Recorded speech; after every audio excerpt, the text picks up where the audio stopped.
चाबी सर, चाबी एक चीज़ पूछूँ आपको, मैं पूछूँ सर, चाबी अगर मैंने कोई ड्रिंक एंड ड्राइव नहीं किया है, आप चाबी नहीं निकाल सकते हो। हाँ प्लीज़, आप चाबी मत निकालो। नहीं, देखो आप कोई सीरियस ऑफेंस नहीं है, चाबी वापस रखिए। हाँ लाइसेंस, मैं रुकता हूँ उधर लेफ्ट पे, आप दे रहा हूँ। হ্যালো দোস্ত, মানে আমি বিষয় কথাটা এটা কভার চাইতেছি যে বর্তমান দিনে পুলিশ কাগরে ধরে যারা রোডে বাইক চালায় হেলমেট ছাড়া, হয়তো বেশি স্পিডে অল্প বেশি স্পিডে চালাইলো, হয়তো কিংবা ইমার্জেন্সি চালাইলো, কিন্তু মানে তাগরে পুলিশে ধরে। আর পুলিশে ধরে কয় তুমি হেলমেট দাও নাই, ফাইন কেটে দিব।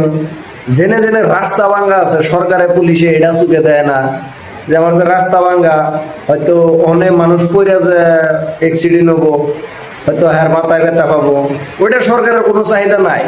আর বলে আমি এত ডেভেলপমেন্ট করতেছি, এত ভাল ছিড়তেছি, বোঝা মান দিতেছি, মানে এই ধরনের কাহিনী কয়। আর পুলিশে ধরবো কাগরে রোডে, মেন রোডে, হাই রোডে কাগর ধরবো, বাইক কেরা চলায়।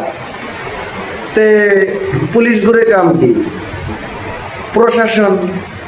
প্রশাসন কি ঠিক করব? মানে আগর যারা চালায় পুলিশও একজনের আন্ডারে চলে, হেরাই প্রশাসনে নাই বলে কিবা করে নাই। বর্তমান সরকার মানে ধর্মের নামে লুটতাছে, হয়তো মন্দিরের নামে লুটতাছে, হিন্দু মুসলিম করে কাজিয়া লাগায় লুটতাছে। মানে পরিশান কারা হয় পাবলিক, আম পাবলিক। তাহলে আম পাবলিক পুলিশ একটা কি স্টেট সার্ভিস, মানে পাবলিকের দেখাশোনা করার জন্য যায়, বেশি কিছু বোঝায় পাওয়া লাগে না। ওই পুলিশ এক দরমাহা কেরা দেয়, সরকার এক দরমাহা কেরা দেয়, আম পাবলিক। পাবলিকে থেকে নিয়ে হেরে পাবলিকে কি মারে?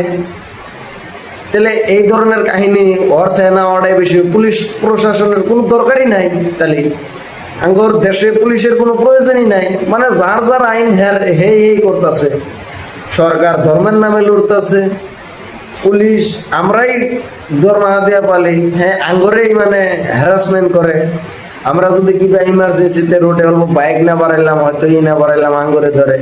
মানে এটা কোনো কাহিনী না, একটা সিস্টেম আছে। হ্যাঁ আমি হেলমেট ছাড়া বাড়াইছি, আমার ফাইন হবো, মানলাম। কিন্তু দেশ যে কোনো বিনা হেলমেটে চলায় লুইডা খাইতেছে, হ্যাগর কোনো প্রশাসন নাই, হ্যাগরে কেরা ধরবো? হ্যাগরে ধরার জন্য আম পাবলিক কিসের জরিয়াতে ধরবো? ইন্টারনেট, যেটা আমি আমার ভাষায় প্রকাশ করতেছি। আনকনসিয়েবল মানুষ এই ভাষায় প্রকাশ করে তুমি এই মানুষগুলো মানে